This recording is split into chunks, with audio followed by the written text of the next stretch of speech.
¿Qué tal, queridos amigos? ¿Cómo están? Sean bienvenidos a otro programa más, su programa de favorito, predilecto, rutas y retos de legalidad del Seminario de Derecho Administrativo de la Facultad de Derecho de la UNAM. Este programa es conducido en lo general por la doctora Sonia Venegas Álvarez, quien es la directora del Seminario de Derecho Administrativo de esta Casa de Estudios. El día de hoy, quien va a conducir este programa, soy su amigo Juan Negrete y estoy realmente muy contento porque, pues vaya, estamos engalanados, ya que contamos con la valiosa presencia del doctor Leopoldo Gama Leiva, de quien me permitiré leer nada más brevemente para presentarlo, porque su currículum nos llevaría todo un programa y medio, y no es en la finalidad porque lo queremos escuchar. Él es doctor en Derecho por la Universidad de Alicante, en España, con una tesis dirigida nada más y nada menos que por el doctor Manuel Atienza Rodríguez y Joseph Aguilo, reglas sobre la legitimidad del control judicial de la constitucionalidad. Durante su estancia doctoral fue becario de la Fundación Bancaja y Caja de Madrid. Asimismo, obtuvo una beca de investigación en estudios parlamentarios por el Congreso de los Diputados de España durante 2 años. Desde el 2002 al 2009 fue profesor e investigador del Departamento de Filosofía del Derecho de la Universidad de Alicante.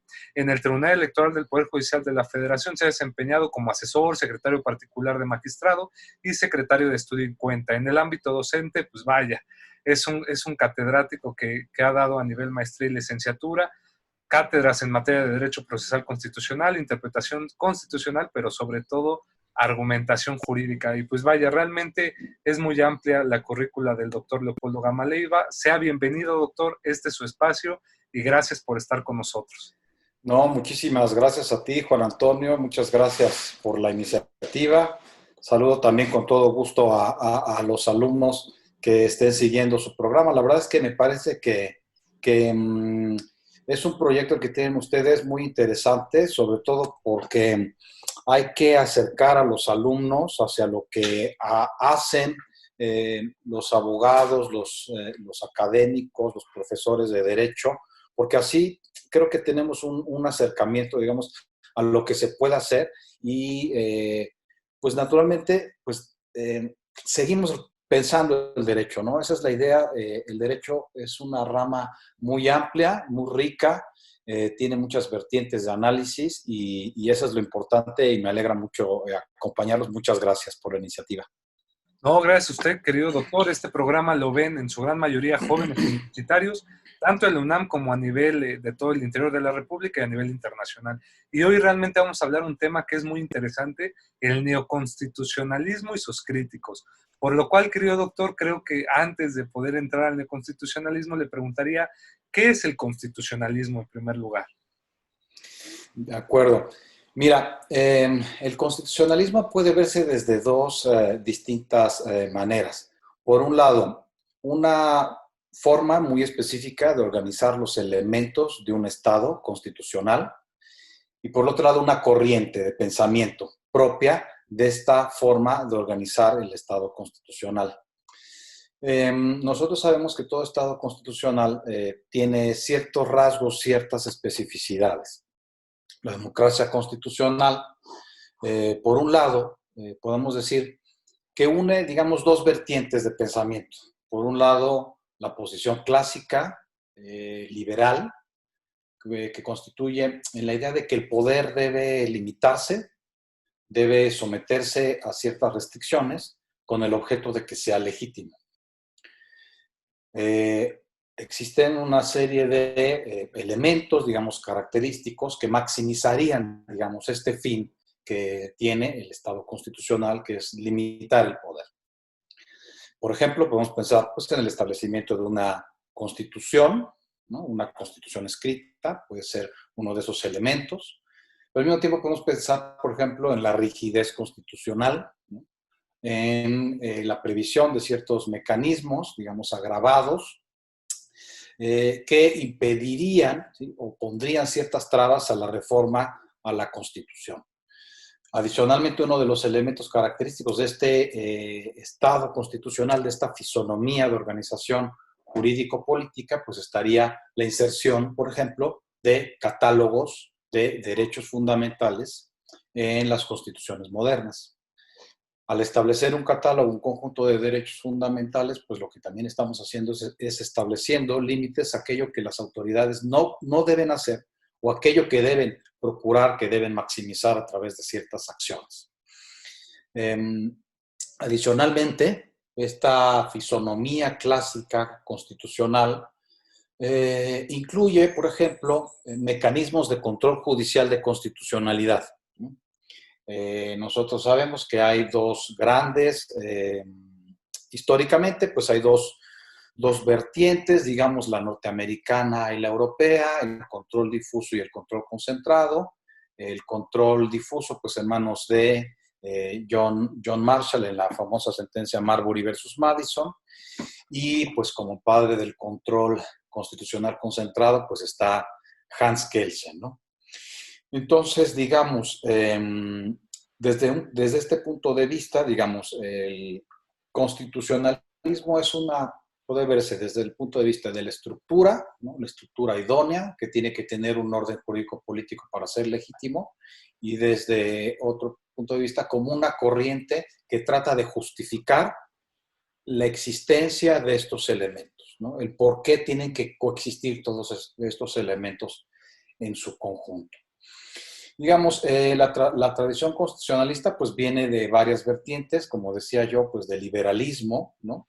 Pues iniciando, por ejemplo, pues con las ideas de John Locke en el segundo tratado del gobierno civil, pero también además de esa vertiente liberal de la contención del poder, hay otra vertiente muy interesante que también, digamos, nutre esta concepción constitucional, que es la democrática, la idea de la soberanía popular.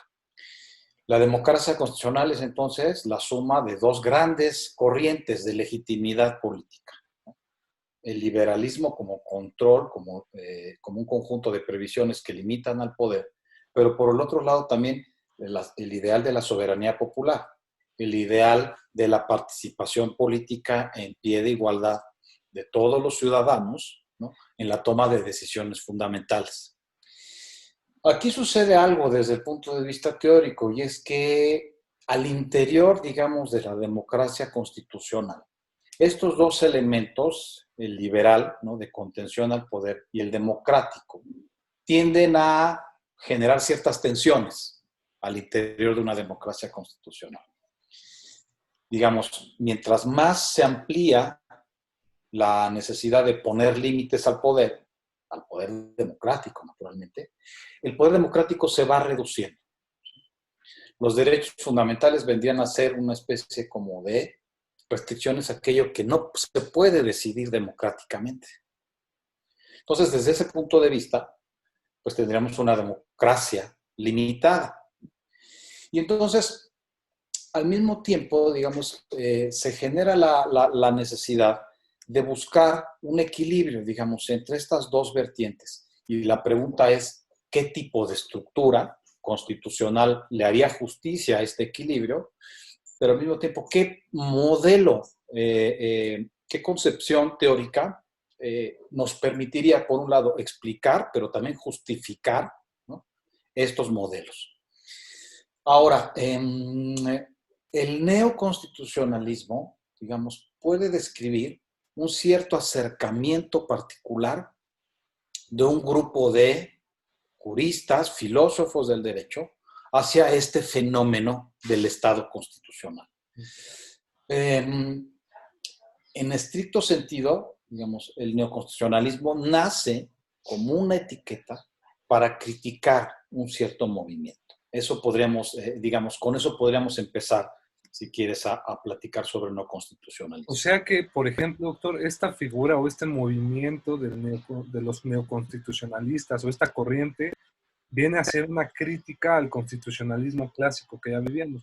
Es que me llama mucho la atención, doctor, porque siempre en las universidades se nos enseña, yo creo que son materias todavía fundamentales que tenemos que tener en los planes de estudio de los abogados, como la filosofía del derecho, lógica jurídica y argumentación jurídica, pero siempre se nos habla, sobre todo en la filosofía, de estas corrientes jurídicas del justnaturalismo, el positivismo y el realismo sociológico jurídico, y de a veces no se pensaba en este supuesto de un neoconstitucionalismo, porque decían, pues es que la premisa, como bien lo decía, era después de la Constitución nada, ¿no? Todo tiene que estar dentro de la Constitución. Entonces, sí me llama la atención ahorita que usted señale esto que es como una corriente de crítica. Entonces, sí sería obligado a hacerle la siguiente pregunta. Por favor, explíquenos entonces qué es el neoconstitucionalismo como tal.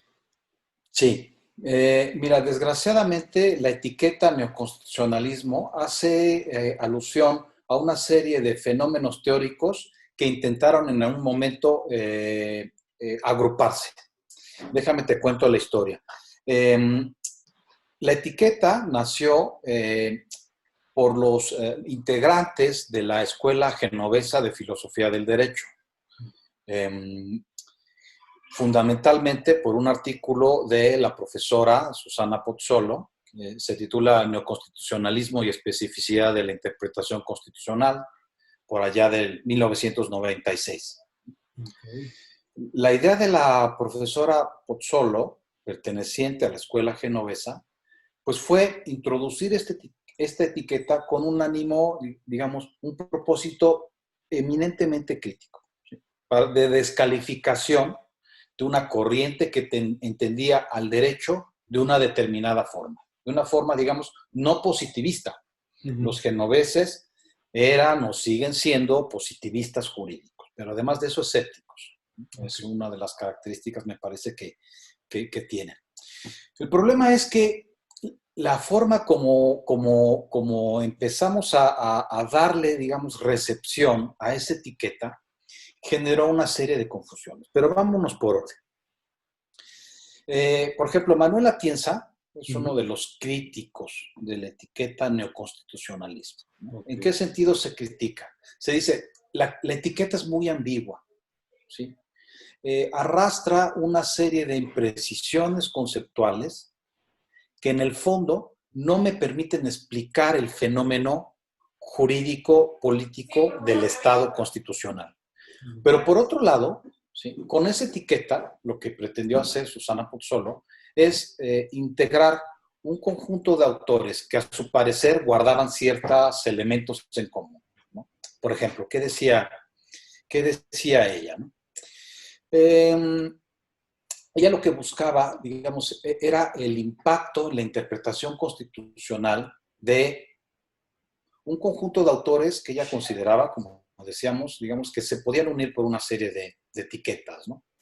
Todos estos autores entendían, ¿sí?, a su parecer, la Constitución y el fenómeno constitucional de una manera tal, ¿sí?, que podía reagruparse, ¿sí?, en un fenómeno, ¿sí?, muy concreto que ella denominó neoconstitucionalismo.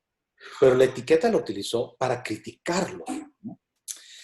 ¿Qué actores, por ejemplo, estaba pensando Susana Pozzolo como esta forma peculiar de acercarse al derecho? Yo estaba pensando, por ejemplo, en Dworkin, Ronald Dworkin, Robert Alexy, Gustavo Zagrebelsky, y en parte, ella decía literalmente en parte, Carlos Santiago Nino, ¿no? Son, digamos, algunos de los máximos expositores que, como has dicho, ¿no?, en las facultades de Derecho nos hablan de estos autores en su conjunto. Entonces, la idea inicial de Susana Pozzolo era agruparlos, buscar algunos rasgos característicos de esos autores para después criticarlos. Entonces, en su génesis, digamos, académica, la etiqueta fue diseñada para criticarlos.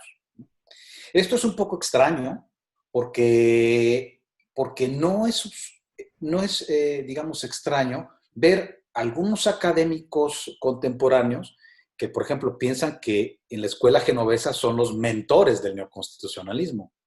No, al contrario, ellos son críticos del neoconstitucionalismo.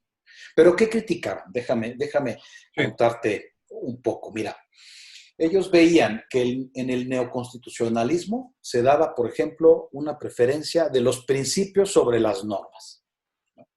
Nosotros sabemos que Ronald Dworkin, por allá de 1977, en un artículo que después recogió en Taking Rights Seriously, él, no sé si recordarás, que hace una exposición de un caso que él pretende ponerlo sobre la mesa como una demostración de la existencia de los principios, de que los jueces hacen uso en ocasiones de principios, de normas que no están escritas, ¿no?, para resolver los casos difíciles. Entonces, esa es una característica. otra característica, decía Susana Pozzolo. Los neoconstitucionalistas prefieren la ponderación a la subsunción, ¿no? Es decir, Alexis, ¿no? Ella decía, pero lo decía con ánimo crítico, ¿no? Porque al final, digamos, el método ponderativo, ¿no? Pues no daría para ellos pues, una especie de seguridad jurídica. Ya vamos a ir un poquito a esto. Quiero primero como decirte el elenco, ¿no? Para ellos, por ejemplo, también nos decía Pozzolo, para los neoconstitucionalistas, digamos, el texto constitucional con estos rasgos lo que hace es penetrar en todo el orden jurídico, ¿no? Esto es, por ejemplo, un poco característico en Zagrebelsky, ¿no? Con su libro El derecho dúctil. El derecho dúctil, que en italiano la expresión es diritto mite, ¿no? Derecho como suave, ¿no? Por ejemplo, también se hacía alusión a que los neoconstitucionalistas prefieren pues, la interpretación creativa, ¿no? Y el legislador pues queda un poco relegado, ¿no? Uh-huh. Más o menos con esta serie de características, Susana Pozzolo pretende, digamos, reagrupar a estos autores. Algunos de estos rasgos, digamos, analizados ya con lupa, digamos, de cerca, son más o menos ciertos. Son más o menos ciertos, dependiendo de cómo trazas tú los rasgos, ¿sí? Con cierto nivel de generalidad y abstracción, te va a poder agruparlos, te va a permitir reagruparlos. Pero mi posición es que vistos al detalle, estos autores, con ciertos matices, no vendrían a sostener en esos términos las tesis que les vinieron a achacar. ¿Sí? Esa es una primera, digamos, cautela que a mí me gustaría poner sobre la mesa. Uh-huh. Esto es interesante por lo siguiente, porque en nuestro contexto cultural, el boom del neoconstitucionalismo, por allá de 1998, creo que se tradujo el derecho dúctil de Gustavo Zagrebelsky. Y generó un boom, una especie de revolución cultural donde muchos abogados constitucionalistas, no filósofos del derecho, ¿sí? Tomaron, digamos, esta corriente neoconstitucionalista descrita con este nivel de generalidad, ¿sí? Que me parece, tan globalizadora que en el fondo quizá no da el detalle necesario para reexplicar a todos estos autores, ¿no? Entonces, llegó el libro de Zagrebelsky, llegó el libro de Ferrajoli, Derecho y Razón, y se empezaron a agrupar, ¿sí? Digamos, todos estos autores bajo esa etiqueta, ¿no? Robert Alexis, La Ponderación, Ronald Dworkin, Manuel Atienza también se ha dicho que es neoconstitucionalista, ¿no? Entonces, tenemos este tema, ¿no? Se agruparon un conjunto de autores bajo una etiqueta que en el principio se pensó de forma crítica, pero que, al parecer, la etiqueta no da cuenta, digamos, de las especificidades propias de cada uno de estos autores, y al final, pues parece, digamos, pues una especie de muñeco de paja, ¿no? O que una de dos, o me sirve para defender cualquier postura activista judicial, o me sirve pues para criticarlos y hacerlos pedazos, ¿no? Podríamos, digamos, decir eso de principio. Ok, por ejemplo, me llama mucho la atención. Digo, nada más como recapitulando. Entonces, esta idea del neoconstitucionalismo no es algo tan reciente. Es decir, si lo ponemos en años, podemos decir que desde la Escuela Genovesa con esta Susana Pozzolo, la doctora Susana Pozzolo, empieza a radicarse esta idea y entonces venimos a criticar ya las teorías jurídicas que nos habían dado estos autores que nos acaba de citar. Por lo cual me surge esta duda. Se supone que el constitucionalismo surge de una forma muy ponderada en los positivistas, ¿no? Es decir, en la norma, como bien lo decía, de Kelsen. Y muchos he escuchado hablar de que cuando se habla de este neoconstitucionalismo, Pues en primero es neo porque se supone que es nuevo, ¿no? Viene de esta rama gramatical. Y luego dicen que entonces esto podría sustentarse en el justnaturalismo, ¿no? Este derecho natural, por lo cual me llama mucho la atención y a esta va mi pregunta. ¿Por qué, doctor, estamos hablando, si no es tan reciente, por qué ahorita, en estos, yo creo, 5 años o 6, empezó a tomar mucho auge ya esta corriente? ¿Por qué precisamente en este momento? ¿No? Ahora, por ejemplo, vemos libros, no sé, ahorita se me viene el de Rodolfo Luis Vigo, ¿no? Que es de los más recientes, y que hace esta parte del naturalismo. ¿Qué nos podría decir? O sea, ¿cómo entender realmente este neoconstitucionalismo? Porque realmente pues, no está nuevo, ¿no? Pero pareciese que es algo que estamos apenas en pañales, no lo sé. ¿Qué opina? Exactamente. Sí, mira, ese es otro de los problemas de la etiqueta neoconstitucionalismo. Yo, al inicio de cuando tú y yo nos pusimos de acuerdo sobre el tema para platicar el día de hoy, yo te había propuesto, digo, con todo el ánimo, digamos, provocador, ¿no? La idea de neoconstitucionalismo y sus críticos.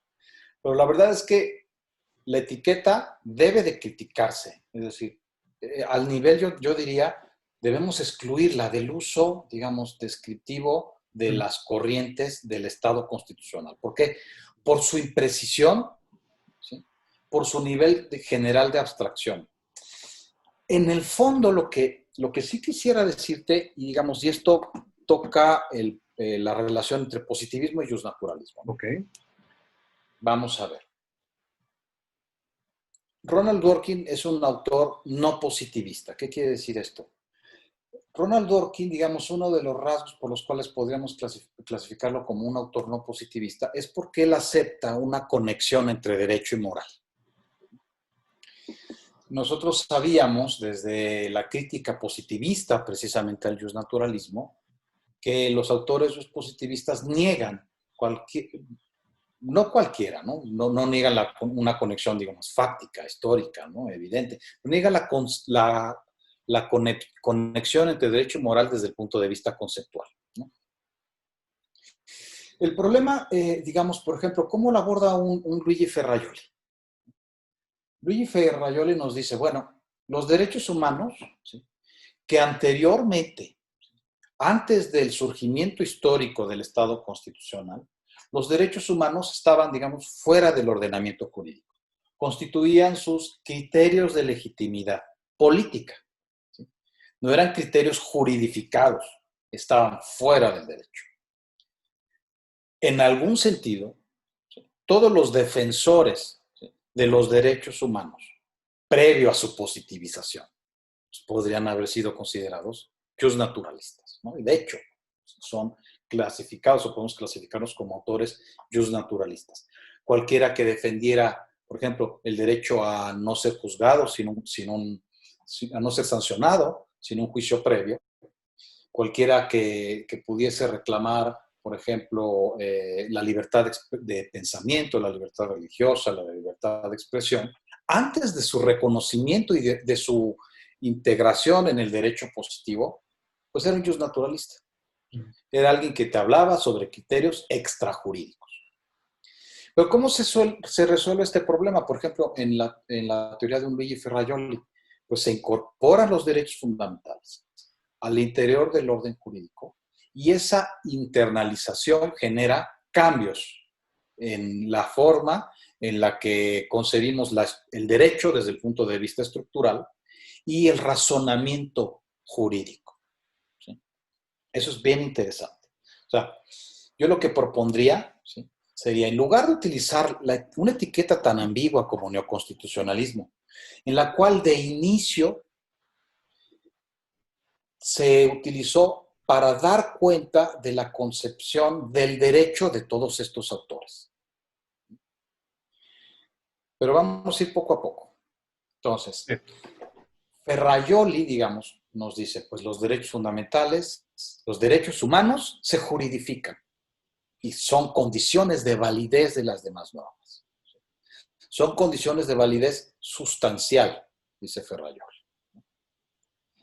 Esta es la parte, digamos, visto de un autor que analiza el Estado constitucional desde el punto de vista de su estructura y de los fenómenos internos que viene acarreados por esta estructura. Vamos a hacer un paréntesis.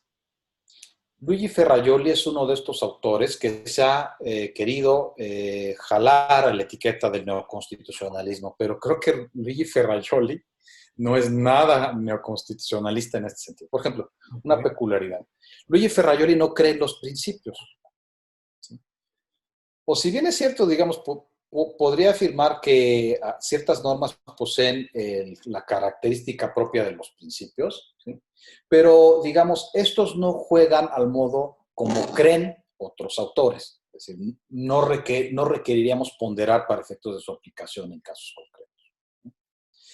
Ferrajoli, desde este punto de vista, él, con su teoría, defiende el Estado constitucional.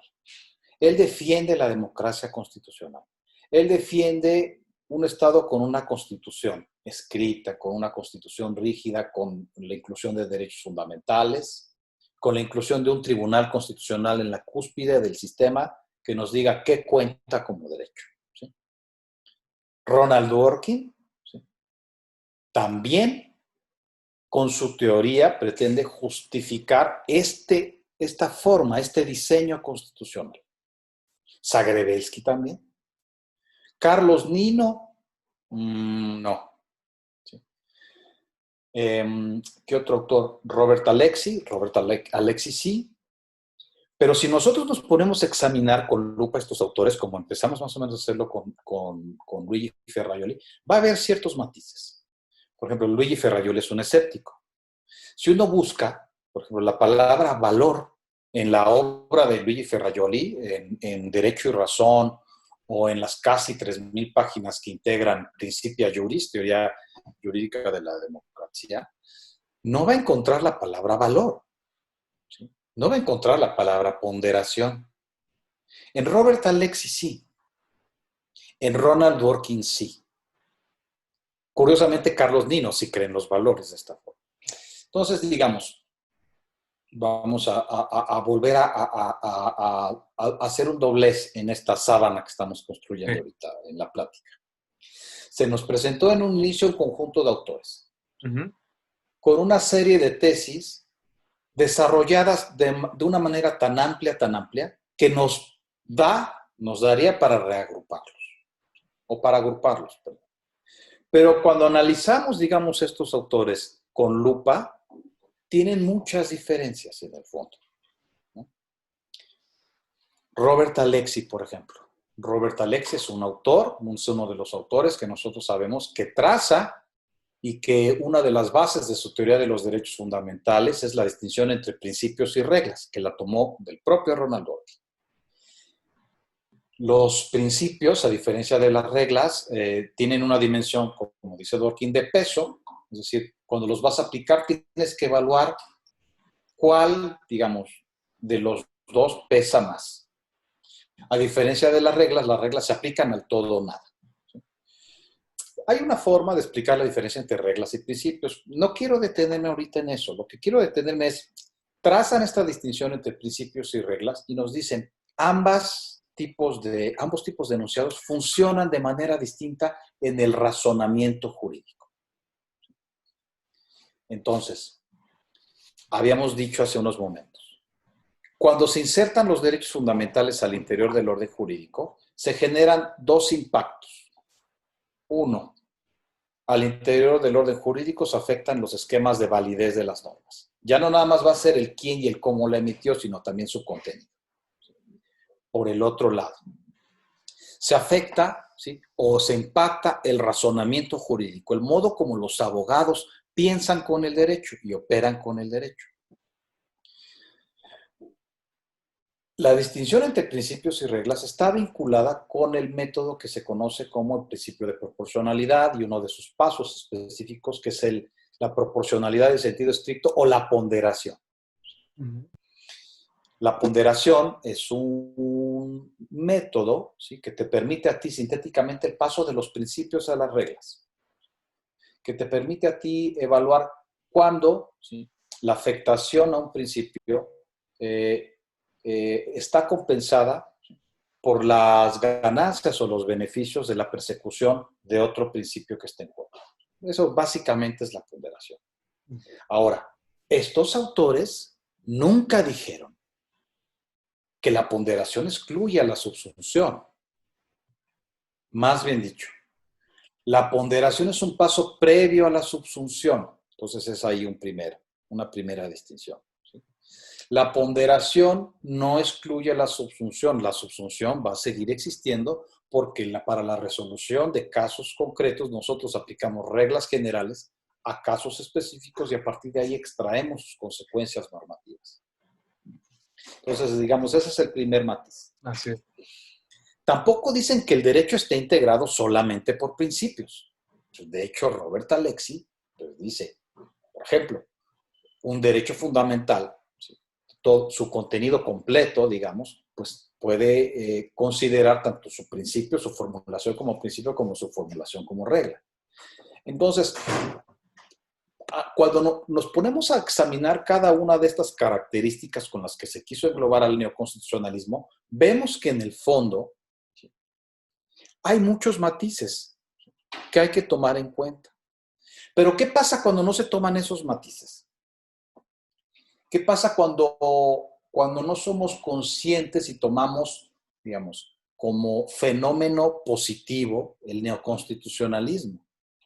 ¿Qué pasa cuando nos explicamos el neoconstitucionalismo con esta idea de pues, principios versus reglas, ponderación versus subsunción, razonamiento moral frente a razonamiento jurídico, etcétera, etcétera? Pues lo que se genera, digamos, es la creencia de que el papel del juez, digamos, es resolver los casos, ¿sí?, concretos, resolver los casos particulares, apelando a su propia noción de los principios constitucionales. Y eso es un error. ¿Sí? Eso es un error. Digamos,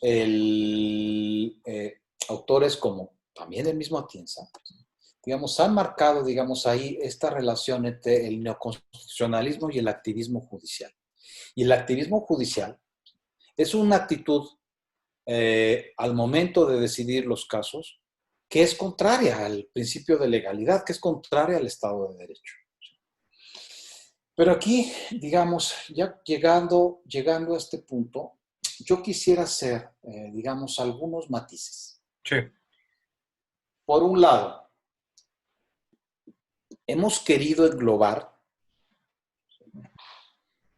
o hemos querido, digamos, diseñar una teoría que justifique la democracia constitucional con todos sus elementos estructurales, ¿no?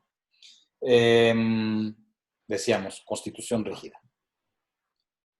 O constitución rígida, constitución que incluye derechos fundamentales. Hay algunos estados que tienen, además de la Constitución, un Bill of Rights, o está integrado el Bill of Rights a la Constitución, o el caso de Inglaterra, que no tiene una constitución consuetudinaria, pero aceptó acepta, digamos, reconoce los derechos fundamentales de la Carta Europea, ¿no?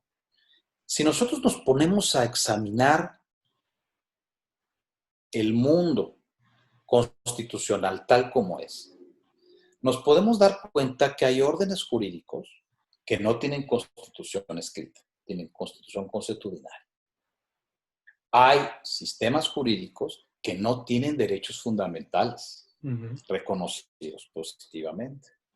Hay derechos fundamentales que tienen constituciones flexibles, no rígidas. Hay estados constitucionales plenamente en el término de la palabra, ¿sí?, un liberal democráticos, que no tienen control judicial de constitucionalidad. Hay órdenes jurídico-políticos constitucionales que pueden tener todos estos elementos, pero adicionalmente no le dan la última palabra al Tribunal Constitucional. Es decir, con esto quiero pasar a la segunda parte, ¿sí? Sí. Si en el fenómeno de la modernidad, ¿sí?, de cómo integramos todos los elementos que nosotros consideramos valiosos, ¿sí?, los derechos humanos, la democracia, los tribunales, la Constitución. Son, digamos, las piezas con las que se integra, en bruto, digamos, el orden democrático constitucional. Si existe la posibilidad de todas estas mezclas, la pregunta siguiente es ¿cómo se justifican? ¿Con qué concepción se justifican? Exacto. Y entonces yo propondría otro reagrupamiento. Okay. Yo propondría, ¿sí? Me parece, y aquí vuelvo, yo diría, yo preferiría que se rechazara el uso del término neoconstitucionalismo y que habláramos mejor de aquella concepción que justifica, ¿sí? Que tiene mayor poder explicativo y justificativo del fenómeno de la estructura constitucional. Y aquí, digamos, yo separaría en tres grandes vertientes. Okay. Separaría yo a los autores que defienden un modelo constitucional, ¿sí? Digamos, fuerte, los autores que defienden un modelo constitucional lo menos, digamos, constitucionalizado en el sentido liberal de límites al poder. Ahorita me explico. Y una especie como de mezcla, ¿sí? De mix entre estas dos corrientes. Por ejemplo, en el libro que publiqué hace un año en la editorial Marcial Pons, es un libro que se llama Derecho y Jueces, y Jueces de Filosofía Constitucional, exactamente. Lectura obligada. Sí, ahí es interesante porque fíjate que yo no construí el libro, ¿sí? Desde el punto de vista del neoconstitucionalismo, porque me di cuenta que no me iba a permitir. Hay autores al día de hoy que pretenden, digamos, oponer, por ejemplo, la etiqueta neoconstitucionalismo a constitucionalismo popular, constitucionalismo latinoamericano. Y eso me parece que es, digamos, jalar el error a un estudio, digamos, que es que podría ser muy interesante, pero vas jalando con los errores de la ambigüedad de la etiqueta neoconstitucionalismo mal construida, ¿no? Entonces, yo por eso prefiero, digamos, hablar sobre constitucionalismo fuerte o autores que defienden un constitucionalismo fuerte, es decir, esta estructura constitucional, ¿sí? Y esos autores, pues yo les he dado el nombre en este libro de constitucionalismo sustantivista. Ahorita, si nos da tiempo, vamos a los detalles. Habría otro tipo de autores, digamos, que también defienden un diseño constitucional, pero defienden un diseño constitucional en donde no quieren jueces en su sistema. Prefieren, digamos, el modelo Westminster del parlamento, digamos, soberano. Okay. Digamos, en la tradición teórica, decíamos, Ronald Dworkin fue uno de estos autores que se quisieron clasificar como neoconstitucionalistas, pero si nosotros observamos a Dworkin en el fondo, Dworkin no te llega a decir que cualquier decisión que el juez considere justa puede pasar por una decisión justificada. Nunca, Ronald Dworkin nunca lo dijo, ¿sí? Es más, Ronald Dworkin en uno de sus últimos libros que se llama La justicia con toga, llega a decir que, por ejemplo, por mucho que un juez considerase legítimo establecer pues, un cierto sistema de protección social en Estados Unidos, se vería imposibilitado a reconocerla judicialmente porque precisamente la tradición jurídica norteamericana no ha abrazado ese tipo de mecanismos, pero al mismo tiempo porque no habría precedentes judiciales a los cuales apelar. Entonces, Dworkin no te dice que cualquier salida justa sea una salida justificada a la luz de la Constitución, ¿no? Carlos Nino, de hecho, es un autor que no defiende modelo de jueces constitucionales en la cúspide, al contrario, es un crítico de la Judicial Review, pero además llega a decir en algunas ocasiones que es preferible una decisión que se acerque de lo que sea justo desde el punto de vista de los derechos. Es decir, que en ocasiones tendremos casos tan complicados por cuestión política, por cuestiones históricas, coyunturales, que es preferible, y él lo llama la tesis de lo segundo mejor. Okay. En ocasiones será preferible no tomar la decisión que se acerca al ideal de los derechos. Entonces, digamos, ya con eso tenemos una pauta bien interesante para decir, realmente estos autores se pueden clasificar bajo una etiqueta común.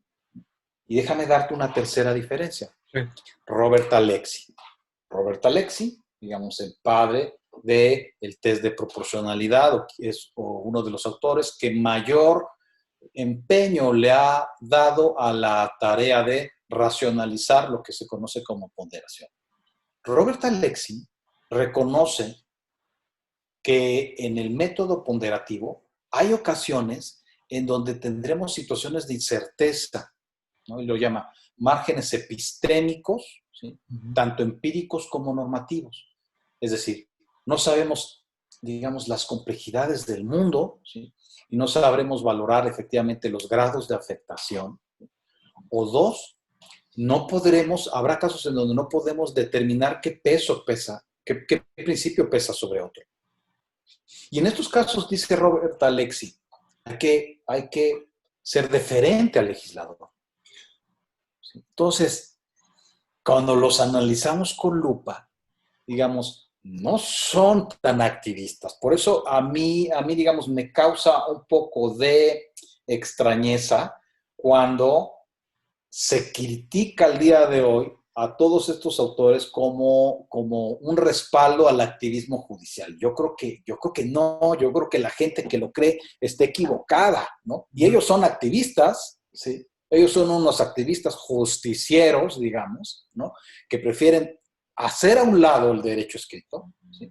Y simplemente apelan a corrientes que suenan interesantes para justificar lo que ellos siempre han sido, ¿no? Unos activistas judiciales, posiciones que no hayan, digamos, en el derecho escrito, ¿sí? Con su conjunto de principios no escritos, pero que tienen que ser coherentes con lo escrito. O sea, Dworkin nunca te dice, sácate un principio por ahí y decide lo que creas que es más justo. No, que ese principio sea coherente, que ese principio pueda integrarse con la mejor lectura del derecho vigente. Okay. ¿Sí? Ahora, haciendo esas salvedades, yo sí diría, ¿qué autor sí es neoconstitucionalista en ese sentido? Gustavo Zagrebelsky. Okay. ¿Sí? Gustavo Zagrebelsky sucedió que nos llegó a todos por allá de la década de los 90, finales de los 90, y boom, pareció que era una revolución intelectual. Pero la teoría de Robert Alexy, de Gustavo Zagrebelsky, está trazada con tal nivel de ambigüedad que yo no se la daría como herramienta a los abogados y los jueces. O sea, diríamos, yo me atrevería a decir, el desarrollo de Gustavo Zagrebelsky es tan ambiguo como la etiqueta ambigua de no constitucionalismo. ¿Sí? Era lo que iba a decir.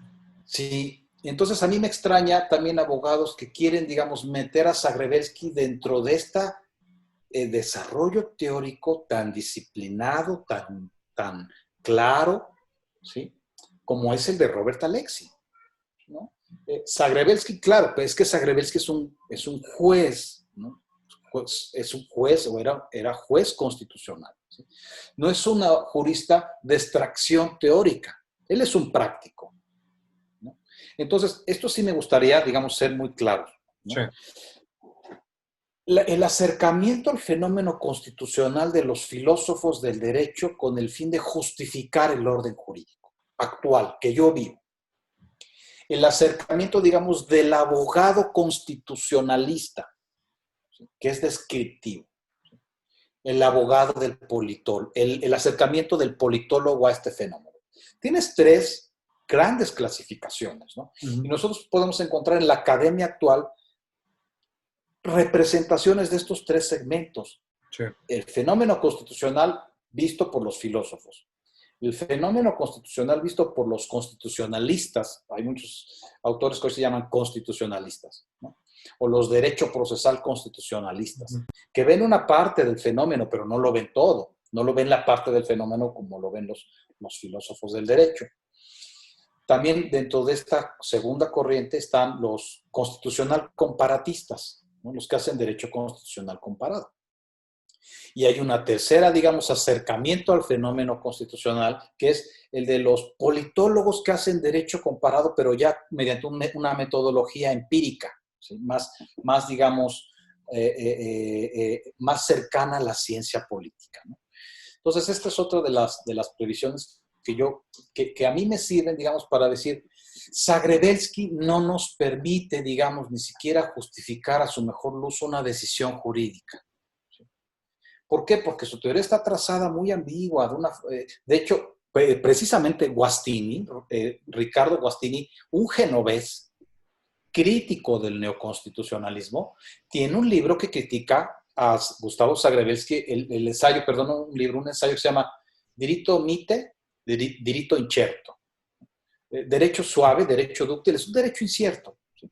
Y eso te lo puede decir hasta Manuel Atienza, te lo podría decir en sus términos Ronald Dworkin, es decir, seguiría, digamos, ya con esta postura. Se ha utilizado el término de una forma muy ambigua. Cuando lo analizamos de cerca, parece ser que los fenómenos que se trataban de englobar bajo esa etiqueta no son de esa manera. Y que incluso algunos autores que se englobaban bajo esa etiqueta no son ni siquiera defensores a ultranza de la estructura constitucional típica, ¿no? Como es el caso de Carlos Nino. Y quizá ya para finalizar esta parte, yo te podría decir, hay un último fenómeno que quedó por ahí sobre la mesa, que es cómo entender las piezas de la democracia constitucional sin jueces, sin derechos. Ese es, por ejemplo, el constitucionalismo, lo digo entre comillas, la etiqueta constitucionalismo como un fenómeno, simplemente una estructura que prevé una constitución, ¿sí? Ese es un sentido de constitucionalismo, un sentido muy, muy, muy, muy tenue, ¿no? Muy débil. Por ejemplo, Jeremy Waldron, que es un autor neozelandés, profesor de filosofía del derecho en Nueva York. Waldron llega a ser, en algún desarrollo intelectual de su vida, un defensor de lo que yo llamo el constitucionalismo procedimentalista. Es decir, un constitucionalismo que solamente quiere democracia, no quiere derechos, ¿no? Democracia sin derechos, democracia sin jueces, ¿no? Democracia en donde la última palabra, ¿sí?, la tengan los parlamentos. Uh-huh. Y decía yo hace rato, frente a esos dos modelos se puede construir uno muy distinto, que es el que yo trazo en el libro, que de hecho lo tengo por aquí, en este. Aquí yo trato de extraer un tercer modelo que se llama democracia o deliberativismo democrático. ¿Qué es lo que no tiene Dworkin? ¿Qué es lo que no tiene Alexis? ¿Qué es lo que yo creo que no tiene Dworkin ni Alexis? Uh-huh. Ellos no desarrollan una teoría de la democracia. En su obra, Dworkin habla de democracia, pero para él la democracia es una democracia limitada. Robert Alexis no desarrolla explícitamente una teoría de la democracia. Tiene por ahí una teoría sobre la representación en los jueces constitucionales que yo no la comparto. Ahí es donde yo me apoyo, por ejemplo, de un autor como Carlos Nino, que él describe, digamos, y defiende un modelo constitucional que le da mucho peso al elemento democrático y a la deliberación democrática. Carlos Nino es un defensor de la democracia deliberativa. Exacto. Y es un mecanismo, es un modelo en el que yo me siento más cómodo.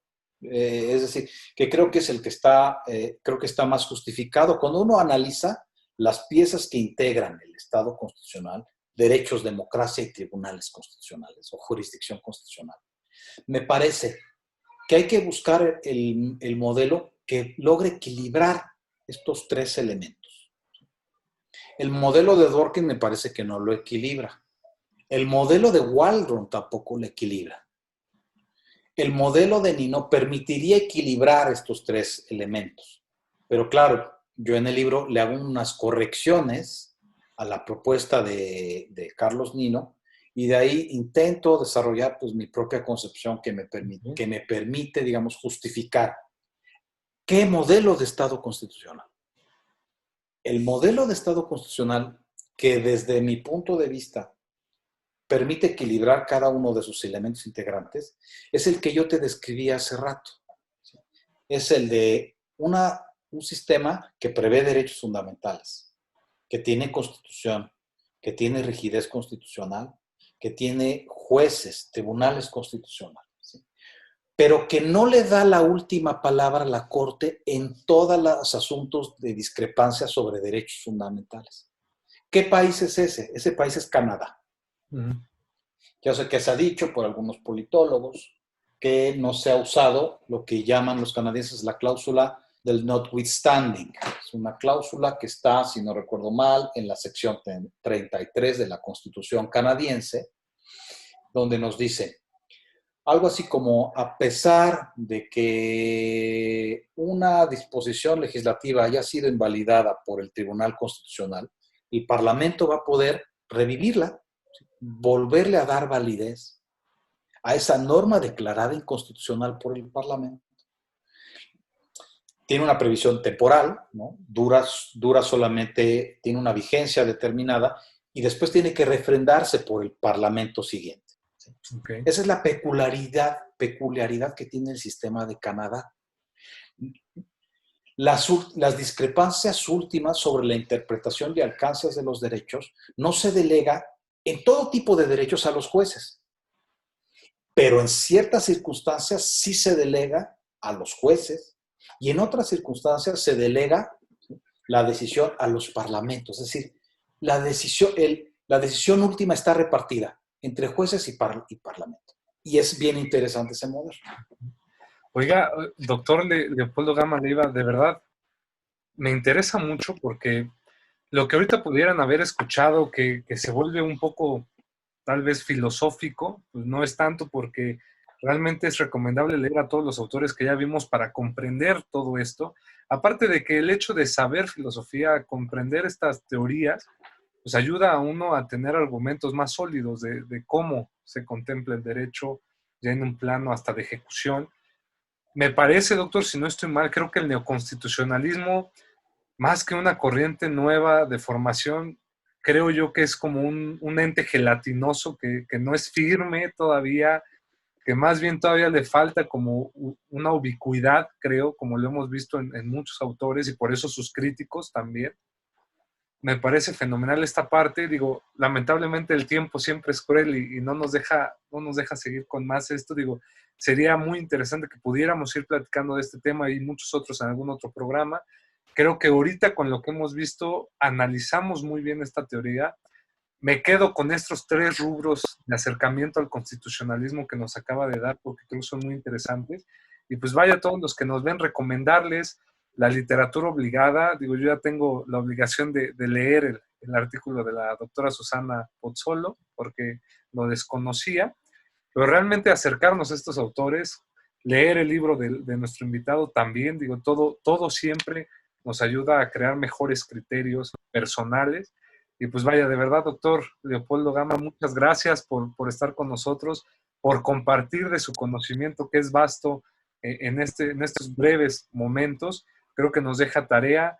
Agradecemos mucho al doctor Raúl Juan Contreras Bustamante, director de la Facultad de Derecho de la UNAM, al doctor Ricardo Rojas Arévalo, director de Educación a Distancia, a nuestra doctora Sonia Venegas Álvarez, directora del seminario. Y para terminar, doctor, ¿qué le podría decir finalmente a todos estos jóvenes que nos están escuchando, que son próximos abogados o abogados ya pues en materia, para conocer toda esta parte de la filosofía que pues muchas veces le hacemos cara y realmente no tendríamos por qué hacerlo porque es divertido aprender esta parte? ¿Qué nos diría? Mira, yo para finalizar, bueno, naturalmente les agradezco mucho por este espacio. En verdad, el agradecido soy yo por tener una oportunidad de acercarnos con los alumnos de la UNAM y con todos los alumnos de licenciatura, alumnas de licenciatura en Derecho que nos ven. Y mira, mi recomendación sería, hay que tener cuidado con los acercamientos filosóficos al derecho. Hay filósofos del derecho que son abogados, ¿no? Y realizan, digamos, unas reconstrucciones del derecho muy interesantes. Hay filósofos del derecho que tienen, digamos, una vertiente práctica, como Luigi Ferrajoli. Luigi Ferrajoli, si no me equivoco, fue juez alguna vez, ¿no? Pero la filosofía del derecho nos permite, la teoría y la filosofía del derecho nos permiten entender los fenómenos jurídicos, nos permiten, digamos, una limpieza conceptual, nos permiten ordenar el mundo, clasificarlo, ¿no? Pero por otro lado también nos dan herramientas, no solamente para entenderlo, sino para justificarlo, porque también los abogados necesitamos saber por qué es valioso el sistema jurídico que tenemos. Y eso nos da, digamos, la teoría, la filosofía del derecho, la filosofía política.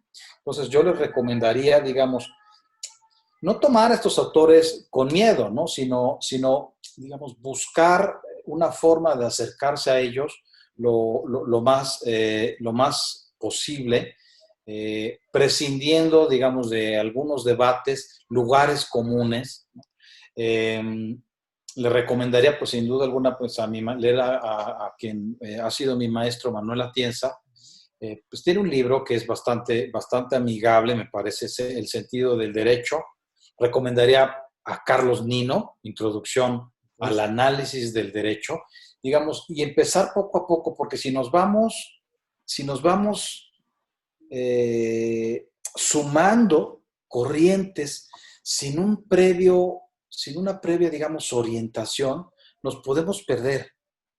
Entonces, digamos, hay que acercarse con el fin de estructurar el mundo, estructurar las corrientes, ponerlas en su justo lugar, ¿sí? Porque si no, nos hacemos una mezcla que al rato, por ejemplo, cuando tenemos no queriendo abrir otro tema, ¿no? Pero se nos junta, por ejemplo, el fenómeno de la convencionalidad, ¿no? Del control difuso, ¿sí? Control difuso más activismo judicial más neoconstitucionalismo es un cóctel teórico práctico muy Claro. peligroso, ¿no? Sí. Entonces eso es con lo que quisiera terminar. No, pues de Juan verdad, Antonio, muchas muchísimas gracias, doctor. gracias. Gracias de verdad por su tiempo. Esta es la primera, pero no la última. Lo vamos a seguir invitando. Será un gusto que sigamos compartiendo.